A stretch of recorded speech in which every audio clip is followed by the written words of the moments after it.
ও সমৃদ্ধির পরিচয় বহন করত। ধন্যবাদ। বিন্দু, আমরা এখন দাঁড়িয়ে আছি মহাস্থানগড় প্রাচীরের একেবারে শেষ প্রান্তে বলা যাবে না, এখান থেকে আরো উপরে যাওয়া যায়, আরো দূরে, অনেক দূরে পর্যন্ত এই প্রাচীরটা বিস্তৃত, কিন্তু আমাদের অনুমতি নেই। বুঝতে পারছেন এখানে বেড়া দেওয়া আছে। এই প্রাচীরের পাশে দাঁড়িয়ে আমরা যেন ফিরে যাচ্ছি হাজার বছরের ইতিহাসে বা হাজার বছরের পূর্বে। মহাস্থানগড় শুধু ইট পাথরের দেওয়াল নয়, এটা বাংলার গৌরব, সভ্যতার স্মারক এবং এক অমূল্য ঐতিহ্য। এই দুর্গনগর একসময় ছিল পুন্ড্রু নগরীর রাজধানী। এখান থেকে শাসিত হতো বৃহত্তর অঞ্চল, চলত রাজনীতি, ব্যবসা বাণিজ্য ও সংস্কৃতির অগ্রযাত্রা। আজ আমরা হয়তো কেবল এই ভগ্ন প্রাচীর, এর খণ্ডিত ইট কিংবা ধ্বংসাবশেষ দেখতে পাচ্ছি,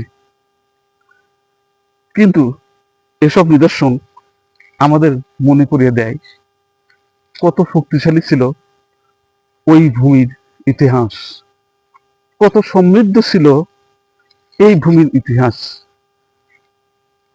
কত সুন্দর ছিল এই মহাস্থানগড়ের ইতিহাস। আমাদের পূর্বপুরুষদের জ্ঞান এবং ও শিল্প সংস্কৃতি কত সুন্দর ছিল। আমার বিশ্বাস এ ধরনের ভ্রমণ শুধু বিনোদনের জন্য নয়, বরং শিক্ষা ও অনুপ্রেরণার উৎস। ইতিহাসকে জানতে হলে আমাদের এইসব ইতিহাসকে সংরক্ষণ করতে হবে এবং নতুন প্রজন্মের কাছে পৌঁছে দিতে হবে। আজকের মতো এই যাত্রা এখানে শেষ করছি।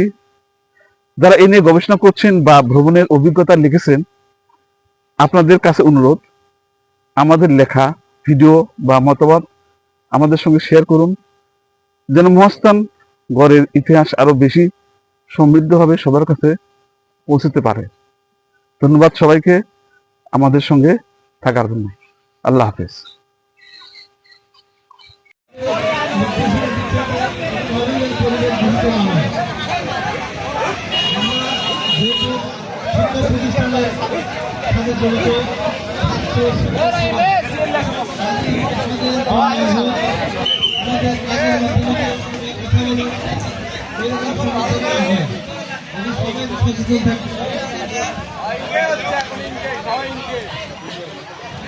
কোনোভাবেই কোনো বিশৃঙ্খলা করবো না। খাবারটা খুব ধৈর্যের সাথে খেতে হয়, সবাই খাওয়া পাবে ইনশাল্লাহ, কম পাবে না, বেশি পাবে।